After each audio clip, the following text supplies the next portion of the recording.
Hello, friends. Welcome to the show. Last week we discussed Jackie Brown as our film to remember, and we began our ranking of Tarantino's filmography. But if you listened last week, you already know that that discussion went on for so long that we had to split it up into two parts. So today's episode is the second half of our Tarantino ranking. So this is the good stuff. This is when we get into our personal top fives. Maybe even top fours. I can't remember what the cutoff was. Regardless, this is where we get into the good stuff. So go listen to last week to hear the front half of this discussion, and then enjoy the back half right now. My number 5 is Reservoir Dogs. Reservoir Dogs. It's my number 4. Yep. 4. Yeah. So we can talk about it now. We can talk about Reservoir Dogs. You brought Reservoir Dogs up at number 8, Hugo. So why don't you go ahead and kick us off? I probably have it the lowest. I think, and it not just I have it the lowest among us, obviously, but I think it's quite low in general.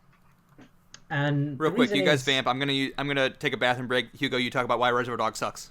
Yeah. No, I don't think it sucks. I think it's a really good movie. But I do think it's still a debut film. It's impressive that it's as good as it is, considering it's his first directed and it's not. I don't know if it's his first written movie, but it's the first movie he directed, and I think it's impressive in that sense. But I still think it's quite raw. It's not quite as he hasn't perfected his writing.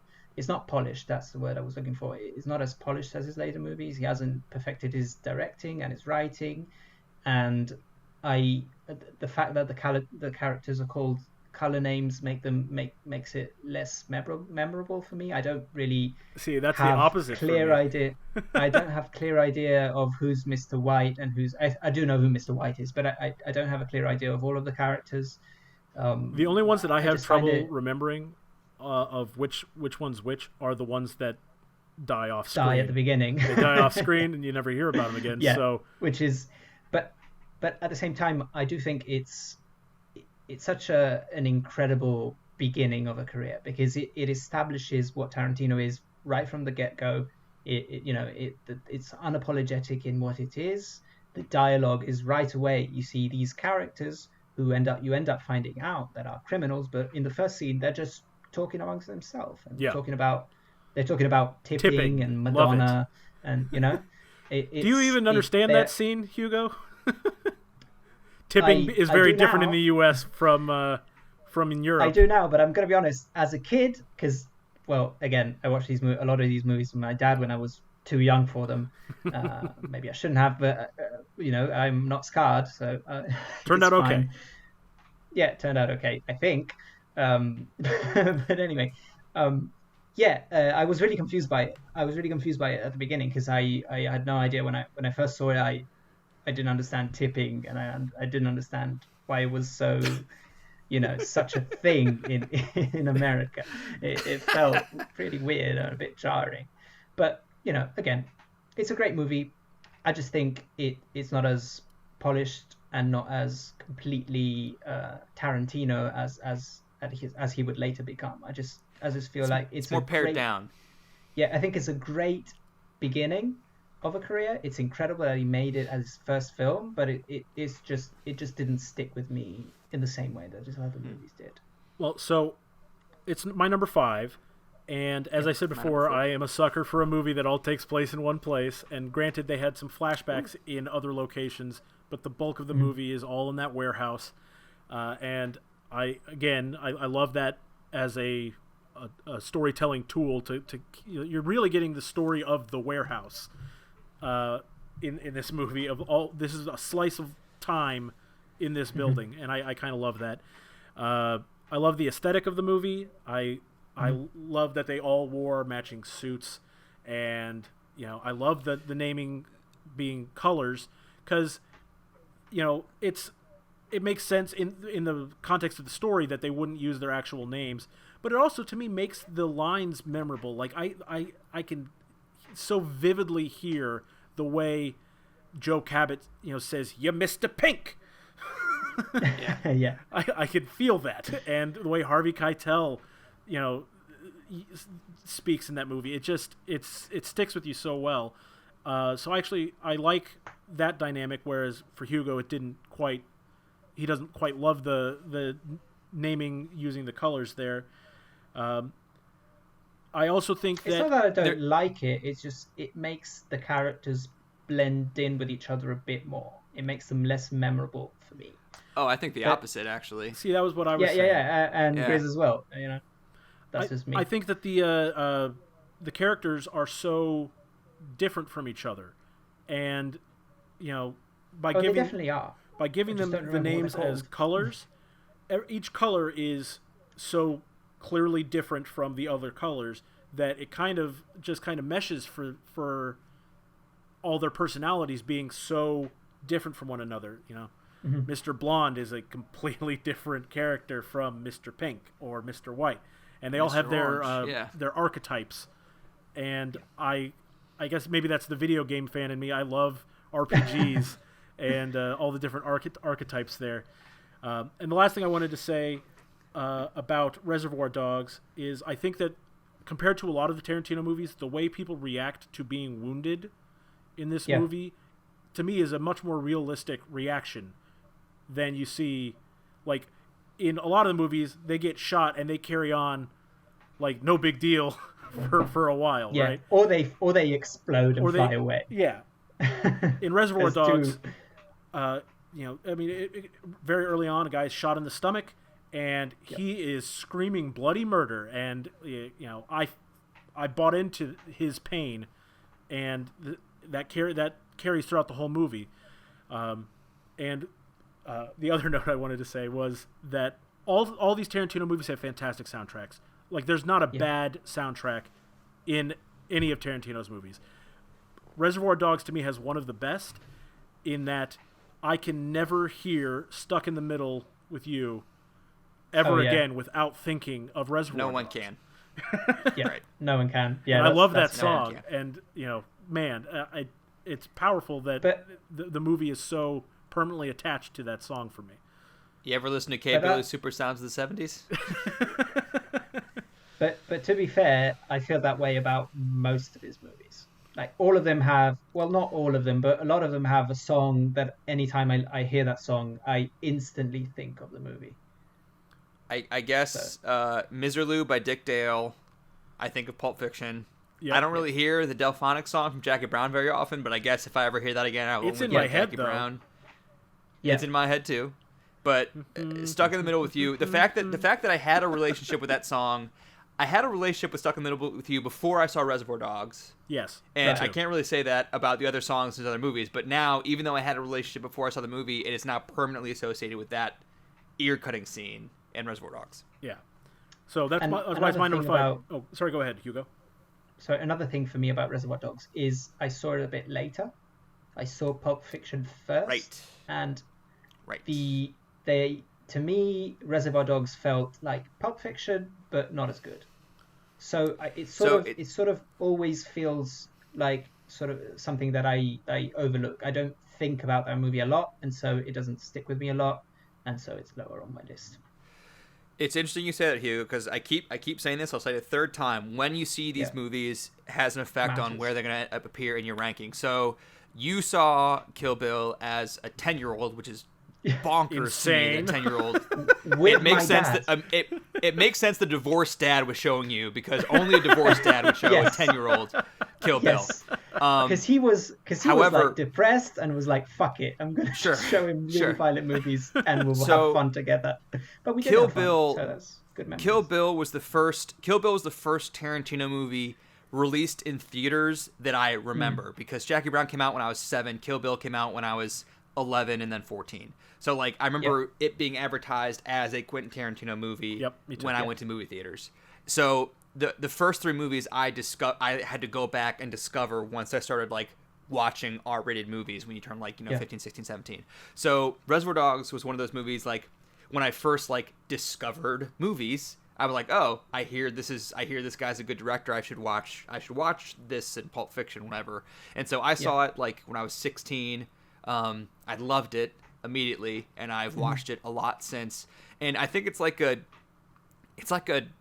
not only a Tarantino, it's like a Tarantino starter kit in that it has Yeah. the hallmarks, but like, you know, it's a lean 90-minute movie, but it still has the nonlinear structure, the violence, the talkativeness, the aesthetic and the style. Grizz, you mentioned the style. There's a reason that this is a quintessential dorm room poster, just because Yes. the guys in the black and white suits and the sunglasses just like looks cool, that kind of stuff. And yeah, I just think like the story that Mr. Orange tells when he talks about having drugs on him in an airport bathroom and there's like a drug dog there. It's a fake story, but it's still like incredibly tense and cool and engaging and fun. And I think that's like kind of the whole movie. You know, it's you learn.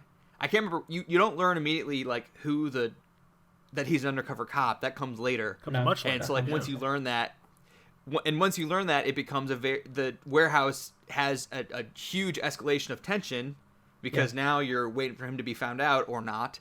I just think it's a really tense, tight 90 minutes with, you know, name a more iconic directorial debut than opening your first movie with that Like a Virgin discussion. That's unbelievable. And then 5 minutes later, you see them walking in slow motion as the titles roll up. That's just iconic.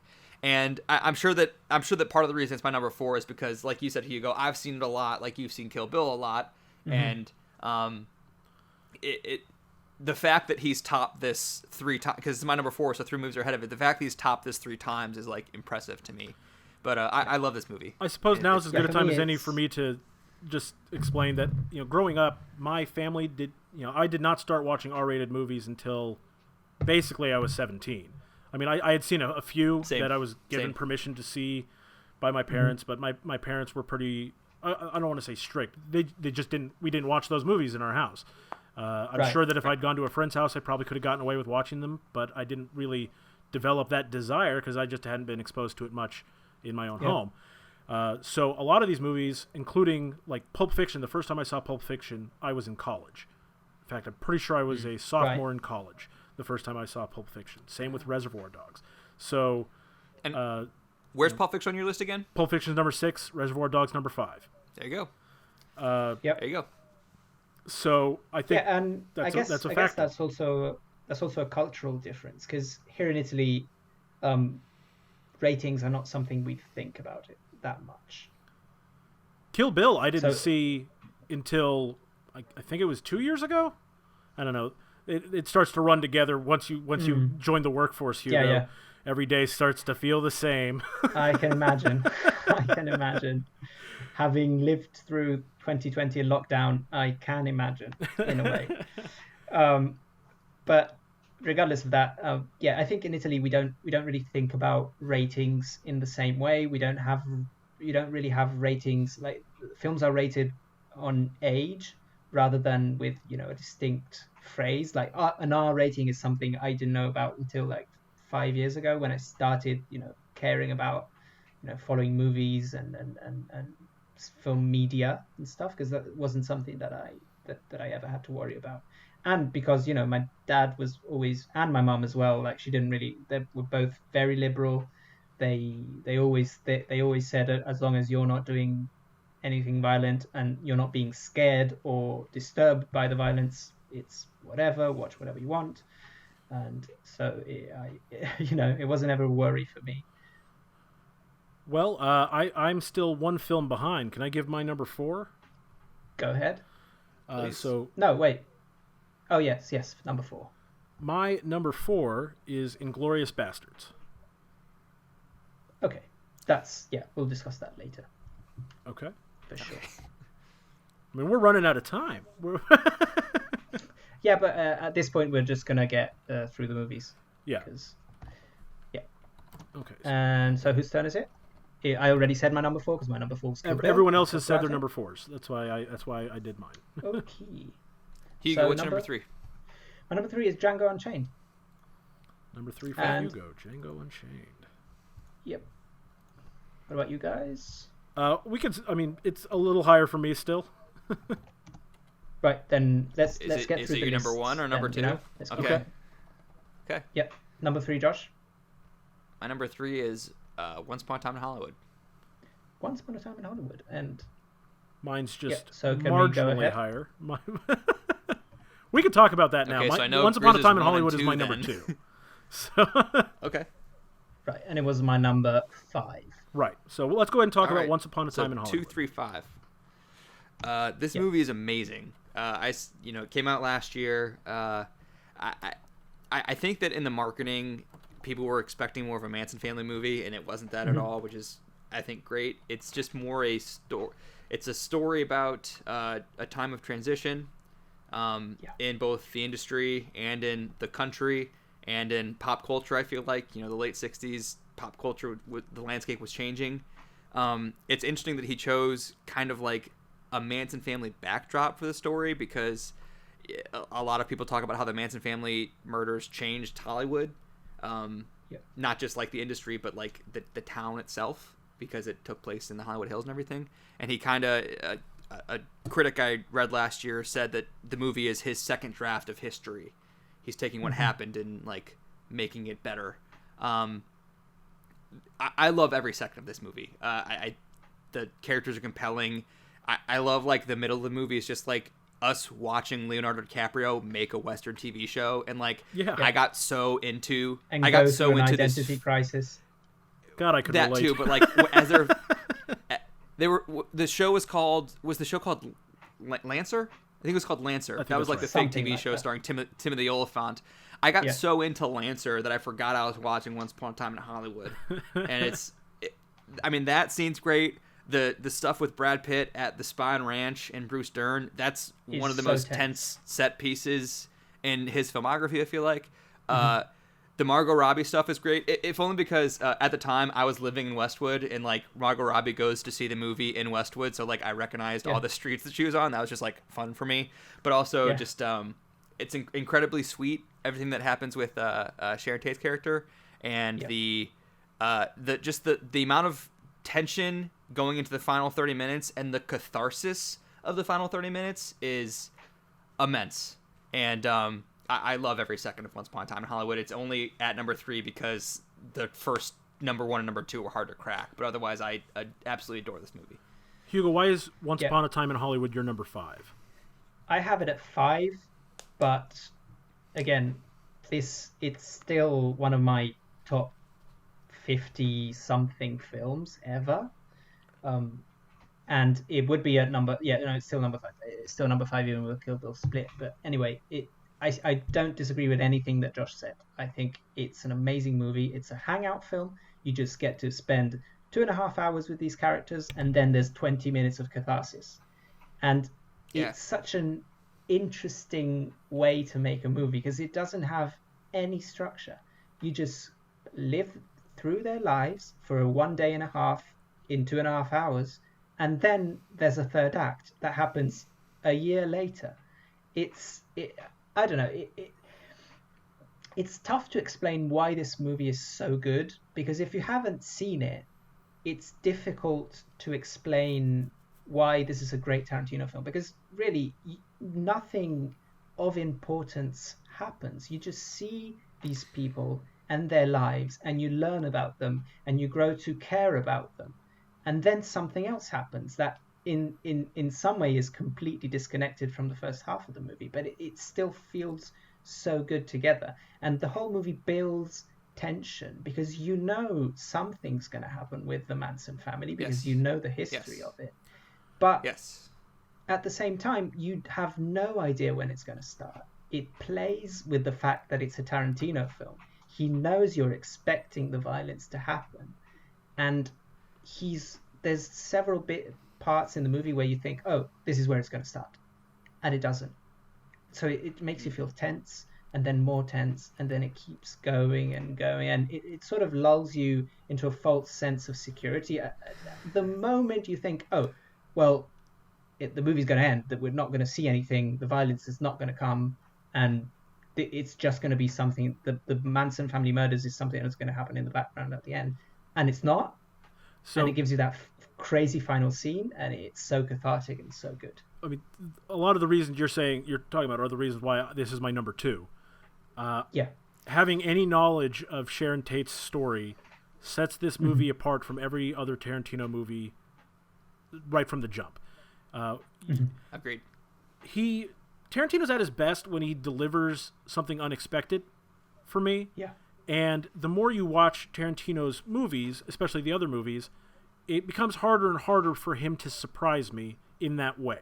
Like, there's still twists in the story, but not to the extent that we get in Once Upon a Time in Hollywood. And I think he knows that. And that's what makes this film so good. It, like you said, I enjoy every minute. You are hanging out with these characters. They're cool characters, and Tarantino always delivers on cool characters. And the dynamics between... Okay, go ahead, Josh. I was going to say, Hugo said this movie doesn't have a structure, and I entirely disagree. It's a little more subtle, but there's like... It's not that it's it a very... doesn't have a structure, but it doesn't have a traditional structure. It's linear, so it doesn't play with time.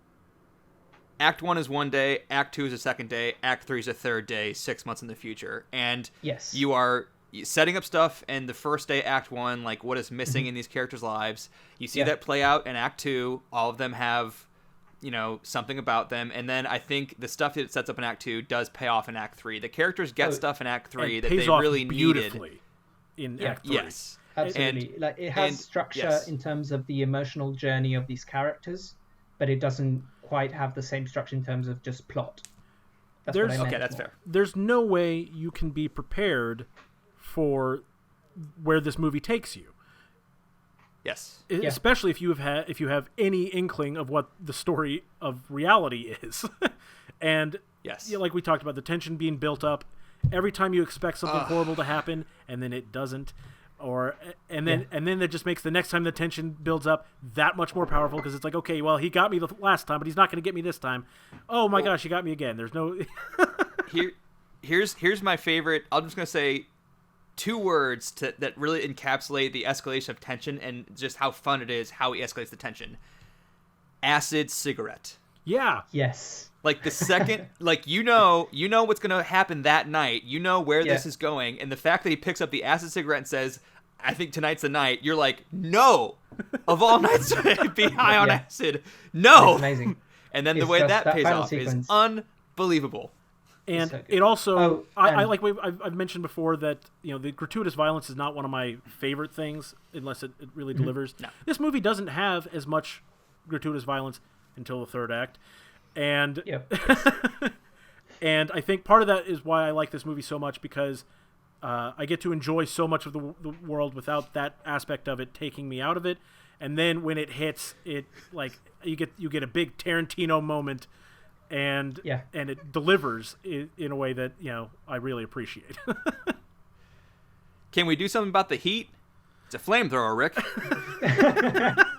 Yes, that's the other thing. Just the quippiness in this movie. It's so funny. It's such a funny film. Like it's a comedy more than most Tarantino films. All Tarantino films have moments of comedy, but this one is really funny. It's really funny. So that's why we should move on to the next thing. Yes. But there's hugely enjoyable movie for me. Yeah, number 3 for me. But the top 3 orders, whatever. Okay, well, so I have to give my number 3 now. Yeah. My number 3 is Jackie Brown. All right. Awesome. We have talked about Jackie Brown a lot already this episode, obviously, but I think, as I've indicated, I like Tarantino, but he's not my bread and butter. And I think because Jackie Brown is one of the least Tarantino-esque, it actually makes the movie more enjoyable for me, which is why I think it climbed significantly higher on my list than everybody else's. There's not a bad spot in Jackie Brown. The whole movie is fun. The characters are interesting. The story is cool, and I just there's nothing bad I can say about it. It's not the quintessential Tarantino movie, but it's a fantastic movie for me. That's why it's my number 3. Yep. And I don't think we have much to add on Jackie Brown. I have it a bit lower, but I still think it's fantastic, and we talked about it at length. So I think we can go on. Is it my turn? Do I have to say my number 3? Sure, number 2. Or number 3, go ahead. Yeah. No, you already did your number 3, 3 or 2? Hugo. You said Django Unchained. This is Django. But we're going to hold off just a little longer on Django. Yep. My number 2 is Pulp Fiction. Okay, well. Pulp Fiction. Which, okay, so do we want to talk about it now? Josh, where do you have it? We kind of have to because it's either my one or it's my number one, but we can talk about it now because we're already at number two. I guess yeah, it's on the wall. I think let's go ahead and let's talk go about ahead. it. It's behind me, so we finally got a first number one. Yep. So it's your favorite. Why don't you start? Yeah. I think that my favorite thing about Tarantino movies is how excited I get watching them. Just the propulsive energy where I'm just so into it and so excited about what's going to happen next. And that comes from a number of things, whether it be the tension he's setting up or the dialogue setting stuff up. I'm just like I'm with it, and I'm just really into it. And like the opening scene of Pulp Fiction. I was watching Jackie Brown last night, and then on the streaming app I was using, Pulp Fiction just like started immediately afterwards, and I had to watch the first scene of Pulp Fiction just because like you're just plopped right in the middle of this conversation, and you don't at first know what they're talking about, but then you realize they're talking about robbing the coffee shop that they're in, and then they begin robbing the coffee shop that they're in, and it cuts away for 2 hours and then comes back to them. And so like when you're suddenly in the car with Sam Jackson and John Travolta, you're wondering, hey, what's going on with that coffee shop robbery? Are we going to get back to that at any point? And you do eventually. But, like, I don't know, just like every second I'm so excited about what's going to happen next, even though I've seen the movie 20 times. I just love its propulsive energy and how exciting it is. And, when Bruce Willis, the tracking shot of Bruce Willis as he climbs over fences and goes to his apartment, even though he knows people wanting to kill him are probably waiting for him there. That's so tense. And, as you're seeing Sam Jackson and John Travolta in this car talking about cheeseburgers in Holland, and then you suddenly realize, oh, these guys are hitmen and they're about to go kill somebody. Like, and foot massages. I don't know. Because it's right. Tarantino. And I'm sure part of it is because I saw it when I was like 16 or 17, and it was one of like the first like, oh my God, I didn't know movies could do this kind of movies for me. Mm-hmm. And it influenced a lot of crime movies after it, maybe to the detriment of some crime movies. It's just eminently rewatchable, eminently quotable, and just an exciting movie that I don't get sick of watching, and I've seen it from such a young age so many times. I would like to touch on its quotability here real quick. Sure. As I said, Pulp Fiction was my number 6, so significantly lower. I did acknowledge that, starting after the Hateful Eight. You didn't see it until college. I didn't see it until college. I would also acknowledge that, like I said, after Hateful Eight, Pulp Fiction and on my list are all excellent movies. Yeah. But as far as the quotability goes, that's actually one of the issues I have with Pulp Fiction, and this is an issue I have with Tarantino in general, and that is the prolific use of the N-word in his movies. Right. It's I know it's one of those things that when black people say it has different meaning than when white people say it. And we're talking about the quotability. That's a problem I have with Pulp Fiction. Is I think for a lot of dude bros who just bought into Pulp Fiction because the poster looks cool on their wall and don't actually appreciate the movie. Yeah. I think that the quotability of it actually encouraged in culture, especially around the time it was released, and continued well into when everyone starts watching it when they get into college. I think that encouraged a lot of people to use that word who should not be using that word. It's not necessarily that I hold it against Pulp Fiction, but if we're going to talk about the cultural impact of a movie and a cultural impact of a director like Quentin Tarantino, I always wish that he would use that word less, especially in movies where it isn't a central element of the chronology. So like when you see it in Django Unchained or The Hateful Eight, the use of that in those movies makes sense chronologically, and I'm more okay with it in those situations. I think it just gets out of hand, and I don't like hearing white people say the N-word. I just don't like it. Same with Reservoir Dogs too, right? It comes up in Reservoir Dogs. Yeah. I'm not going to disagree with you on any of those. Well, points, no, of course not. But so that I was going to sit here and nod. Yeah. Yeah, but I think in Pulp Fiction, in particular, is the one where that stands out to me, and I think that's one of the reasons why I don't quite like it as much as some of the other movies, is because that it grates on me every time I hear it, especially hearing it out of Quentin Tarantino's mouth repeatedly in that one scene. Yeah. But as far as for why I ended up with it at number 6, before we go back to why it's number 1, just because I don't want to bogart all the time on this. The characters are fantastic. Jules, as I was telling Hugo earlier, Jules is one of the most iconic movie characters, period. And there's no getting around it.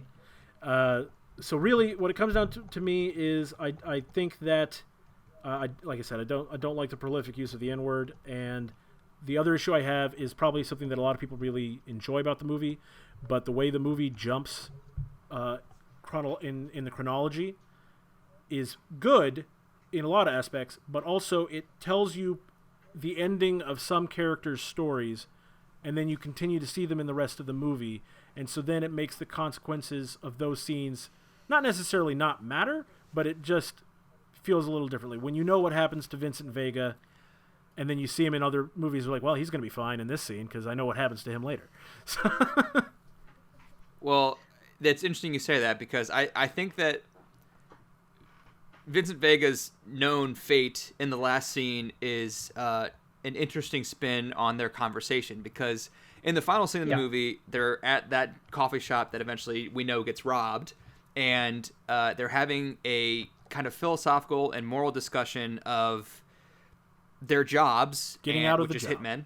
hitmen, and their purpose in life. And John Travolta's character is very dismissive to Samuel L. Jackson about how close they just came to dying, and his decision to leave the business, and his righteousness, so to speak, and the fact that he is mocking of that, and we know that he dies like a day later in this job, I think is intentional and meaningful, and that adds a layer to this conversation they're having. Yeah, I didn't want to say that it makes it not meaningful. It's completely intentional. What I was trying to drive at is it changes the meaning, and so maybe I was going into that scene I'm saying I would have enjoyed it more having seen it where I didn't know what was going to happen, but that doesn't mean that what did happen was not valuable.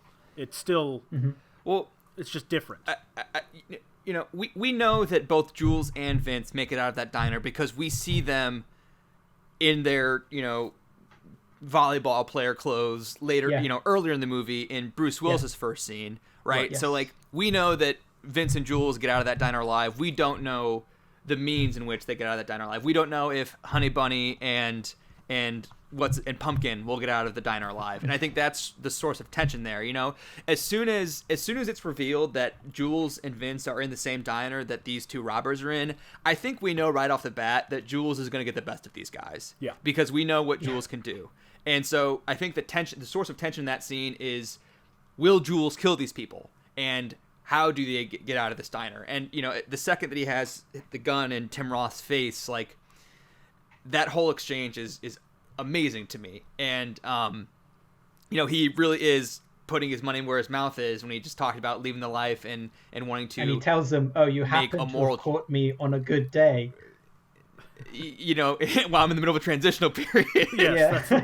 And like the movie is about moral choices. It's a morality play. It's the choices we make and the consequences of those choices. The choice that Jules is making is to leave this life of evil and go down a path of righteousness, to use his words. And he is theoretically rewarded for that in that he survives the movie.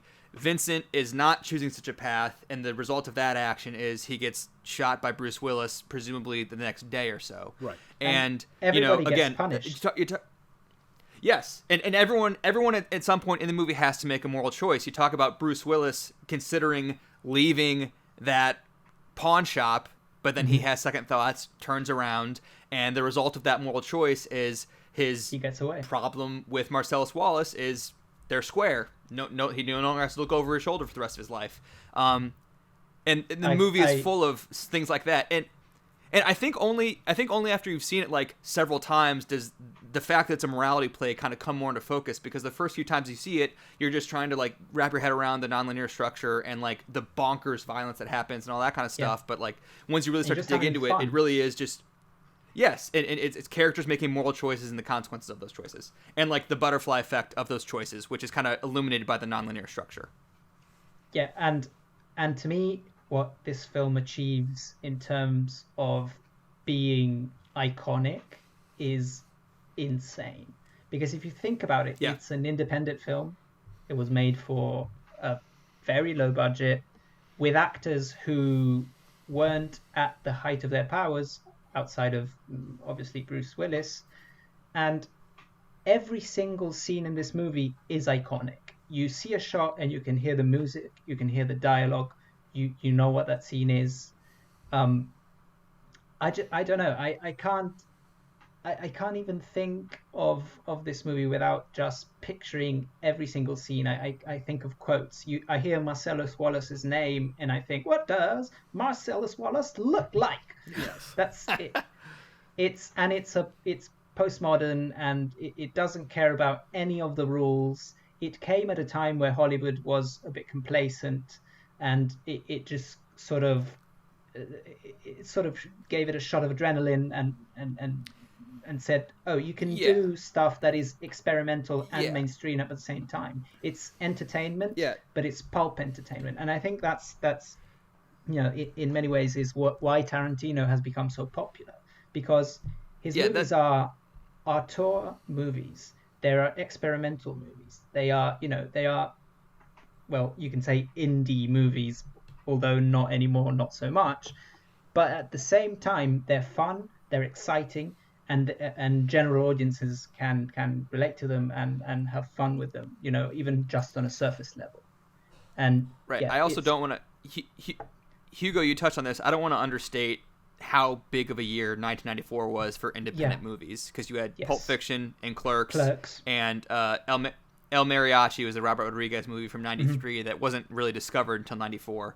And Sundance wasn't really a thing until this year. I don't remember if Pulp Fiction actually premiered at Sundance, but this was like the first year that Sundance became entered the public consciousness as like a place where good movies come out, because suddenly indie movies were all the rage when Pulp Fiction and Clerks came out. And Tarantino was a pioneer with that, because with Reservoir Dogs, he sort of spearheaded, what's he called? The guy who directed Clerks. Kevin Smith. Kevin Smith always talks about, I decided to make my movie because I saw Reservoir Dogs. And I said, these are just people having conversation. You can do that in a movie? And in it one was location. His inspiration. Yeah, it was his inspiration to make Clerks, which became iconic in itself. And I think the indie filmmaker Tarantino is at his highest and at his best in Pulp Fiction.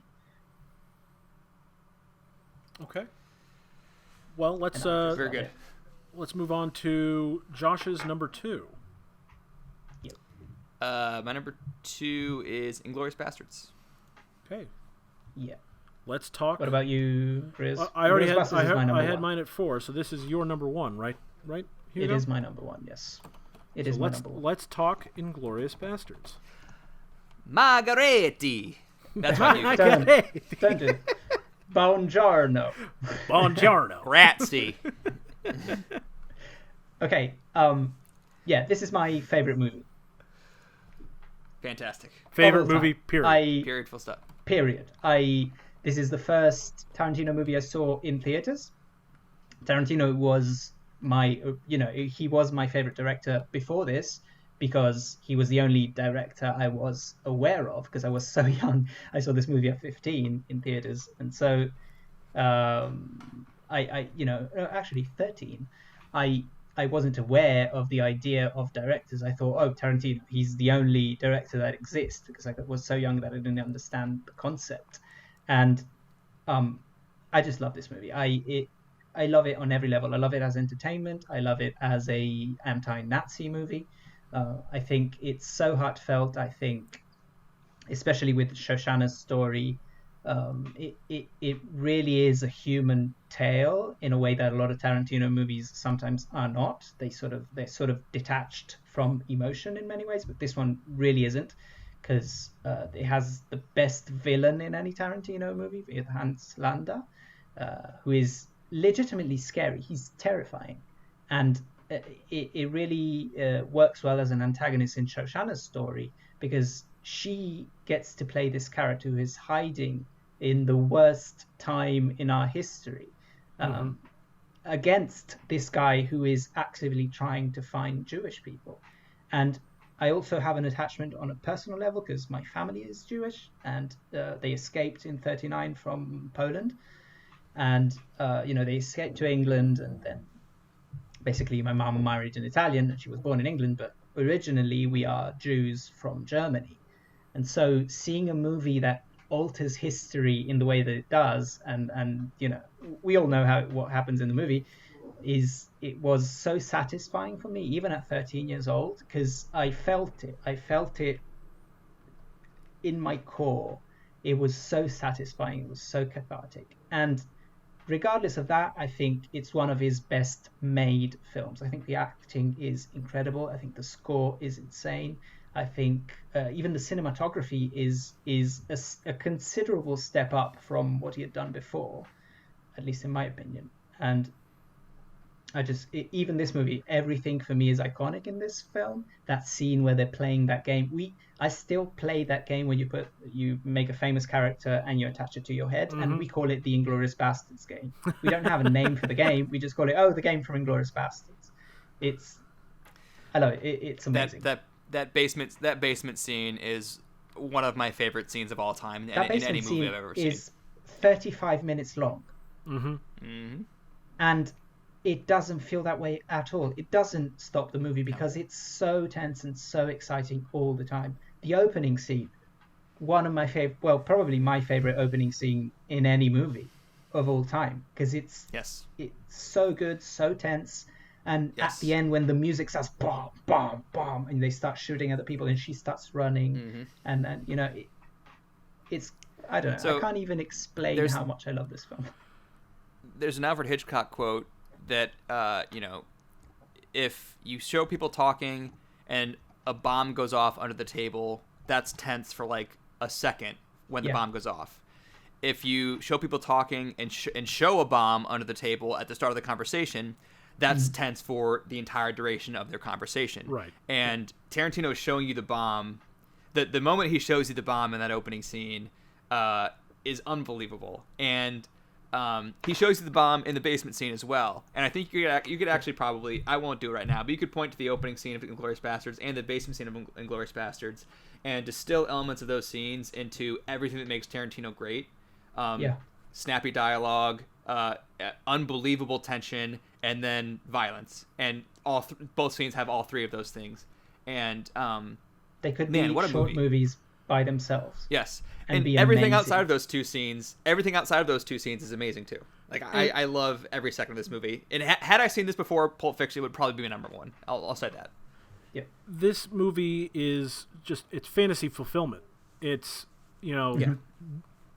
wishes that lots of people have had that and you get to see it on screen, and that's what makes it so powerful and so special. And it's also kind of what makes the violence, which is not always a positive for me, a positive in this movie.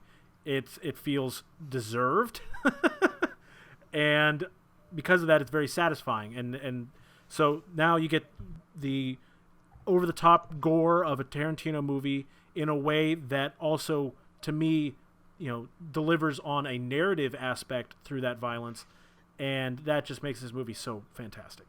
And and that's why I think for me, Pulp Fiction, Reservoir Dogs, Inglourious Basterds, Jackie Brown, all four of those, on any given day, I might change the order. Every time I see Pulp Fiction, I like it better than the last time I see it. Every time I see Inglourious Basterds, I like it better than the last time I saw it. So, it is really tough to differentiate once you get to the top here. Fantastic movie. Christoph Waltz. Oh man, just such Christoph Waltz. Such a good actor. The story about the casting of Christoph Waltz. Lay it on us. Basically, Tarantino didn't know how to cast this role because he didn't want to change the script, and he needed an actor who could speak 4 languages Right. convincingly and well, because he speaks Italian, French, German, and English in the film, and it had to be good Italian, good French, good English, and German as a native language. And he was going to have to change the script because they couldn't find an actor who could do that, and they eventually found Christoph Waltz. And to me, this is one of the best acting performances in any movie ever. That's a bingo, Hugo. That's a bingo. What do you mean? That's a bingo. Oh, come on. Oh, yeah. Sorry. Sorry, I got confused, right. Yeah, and he deservedly won the Best Supporting Actor Oscar, because, I don't know, to me, that's one of the most iconic villains in any movie ever. And I could go on forever. I could talk about every single scene, like the David Bowie song during that cinema sequence, Cat People, that song, to me, that's another song that I instantly think of this movie. Everything about it. An all-time Brad Pitt performance for me as well. Yes. An all-time Brad Pitt performance, for sure. Killing the Jew Bear. The Jew Bear. The Jew Bear scene is so good. The guy who plays Hitler is so good, because it's obviously a parody, but it's also effective. I love it. I love that too. Well, I can give my number one, or you can go into your number one. Actually, no, we already did your number one, didn't we, Josh? We already did. You're the last one. I think you're the last one. Yeah, so I forgot to write down. Josh's number one was Pulp Fiction. So yeah, put that on there so that's on screen. My number one is Django Unchained. And that's what this is. It's fascinating to me that it's so low on Josh's list, because I rewatched this again last night, and this is one of those movies that every time I've rewatched it, I just find I love everything about it more and more. You get the incredible performances out of Jamie Foxx and out of Christoph Waltz, again, just delivering an incredible performance. It's fun. It takes a very serious and, the kind of story that a lot of people wouldn't even dream of touching, and somehow manages to work some humor into it. I think there's everything about it is fantastic. I love Dr. King Schultz. I think that Leo is it's so rare to see him take on a villain role, and he does it so well. And it makes you wish that you had seen him in more villain roles before now, because he just nails it so well. And we talked about it, like, normally the N-word is an issue for me, but it fits in the chronology of this story, and it has weight in this movie. And it has weight, and in a way that it doesn't in its algorithm. It makes it so that when you get the payoff of Django killing someone, it's like, yes, you got him. It's satisfying every single time. The violence is satisfying, and not just for the sake of violence, even if it is over the top. Honestly, is there a more satisfying shot in a movie? And I don't mean a shot like a camera shot. I mean like a shot where Django's up at the top of the stairs and he shoots the woman that's coming out of the doorway, and she just gets rocketed backwards. I mean, come on. It's so good, and I love it. Sam so Jackson much. in this movie. Yeah, I mean, Sam Jackson amazing. In every Sam one Jackson of these movies is amazing, perfect. Yes. What are your? Why is Django at number 8 for you, Josh? I think that it. So I rewatched not all of it, but most of it. I watched up until about where shit really starts to hit the fan at the end of Act 2, start of Act 3. I rewatched it this weekend, and there are a lot of parts. First of all, this is a great movie. This isn't a bad movie by any means. Like we all said, everything from 8 on is amazing. I think that just if I'm being like really nitpicky about this versus everything else on the list, I think it definitely the movie comes to a screeching halt once they get to Candyland. As I was watching this, I was thinking in my head they get to Candyland at like the end of Act 2, and then Act 3 is them at Candyland. But no, they actually get to Candyland at like the midpoint. Like there's still like an hour 40 left once they get to Candyland, which is crazy to me. And like I think that like this isn't an insult or anything, but like Django is the closest thing to a superhero movie he's made, because like it kind of follows the shape of a superhero movie where you like meet this guy who's kind of like, you know, to say down on his luck sounds really insulting. Yeah, like no. he's But I know what you mean. He's in the worst enslaved. luck. Yeah. And then he finds a mentor, learns a superpower, and then uses that superpower to like fix a personal problem. To oversimplify superhero movies, that's like the general shape of a lot of superhero movies, origin stories, at least, at the very least. And exactly. And you know, he learns his skill, does like a test run of his skill before he faces the big bad. That's like that also happens in Django as well. I Like the Way You Die, Boy is an amazing sequence. But I think that like it's simultaneously things happen too fast and also too slow. Like how quickly Django goes from a slave who's never touched a gun to being like one of the fastest draws and most accurate shooters in the world. Like that happens very quickly for my taste. And yet once they get to Candyland, again, the movie kind of comes to a screeching halt, and there's like an awful lot of stuff that I love watching Leo DiCaprio as well, and he's amazing in this. So I don't want to say I wanted less Leo DiCaprio, but like I don't know. I think that there could have been it could have been streamlined a little bit. I'm not usually one to complain about long movies, but if I'm nitpicking, that's a nitpick I have. And also like Christoph Waltz is kind of playing the same character we already saw him play 3 years earlier in come on, Inglourious he's a nice Basterds. guy this time.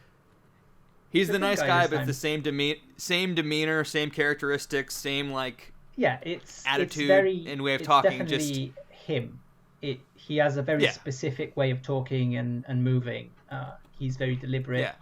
It does feel like him, but I think it's a really cool twist that he isn't a villain, because this movie came out 3 years after Inglourious Basterds, and so by that point that character was already iconic. And so when you see Christoph Waltz, you're thinking, oh, he's gonna turn out to be the worst guy of them all. And then when he's actually the German, and Germany, they chose that for a reason, but he's the German white guy who turns out to not be the racist. Yeah. And I think that's a cool twist, just based on the casting. But yeah, I do agree that the way he moves and the way he acts, and the tone of his voice is very, I won't say samey, because I mean it is a different character. He has a bit more humor, although I guess Hans Landa had a bit of humor as well, in a dark, twisted way.